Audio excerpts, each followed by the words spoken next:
Right, so if you've got a tube open at one end, you know at one end is going to be a node, and you know at the other end it's going to be an antinode.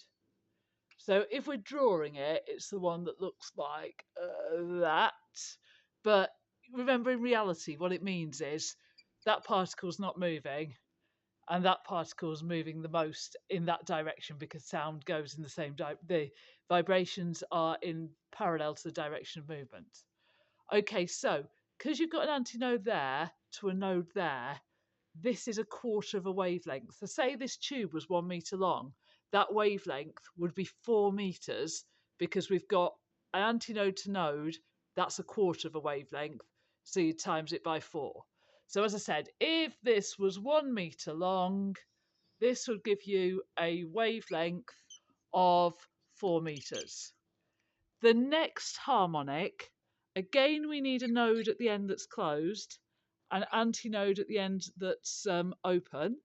So what this one would look like, we'd need another node and another antinode.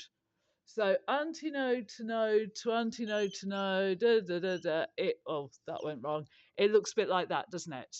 Now that's a quarter of a wavelength, 2/4 of a wavelength, 3/4 of a wavelength. Because remember, between a node and antinode is quarter of a wavelength. So again, if it was 1 meter long, we'd know 3/4 of a wavelength is equal to 1 meter. Well, rearrange that, the wavelength would be 4 divided by 3. So 1.3333 meters as opposed to 4 meters.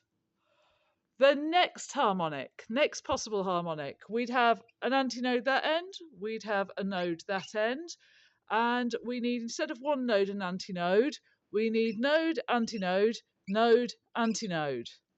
Okay, let me try and draw this one. Antinode to node, antinode to node, antinode to node, and back again. So let's have a look. That's 1/4, 2/4, 3/4, 4/4, 5/4. Again, if this tube was 1 meter long, we'd know 5/4 of a wavelength is 1 meter. So what would the wavelength be? The wavelength would be 4 divided by 5. So 4 divided by 5 is that 0.8 meters. So what we see is the wavelength decreasing.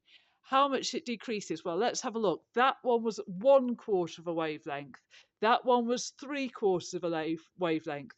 That one was 5/4 of the wavelength. If I drew the next one, it would be 7/4 of a wavelength. Now remember, if you've got a tube that's open at both ends, it's an antinode at both ends. An open end is an antinode end. So the smallest one there would be antinode to node to antinode would be like that. That's half a wavelength. And then we'd go up from there. So antinode, antinode, put an antinode in the middle, node, node. That one would be one wavelength, wouldn't it? Okay, so that's hope that's useful.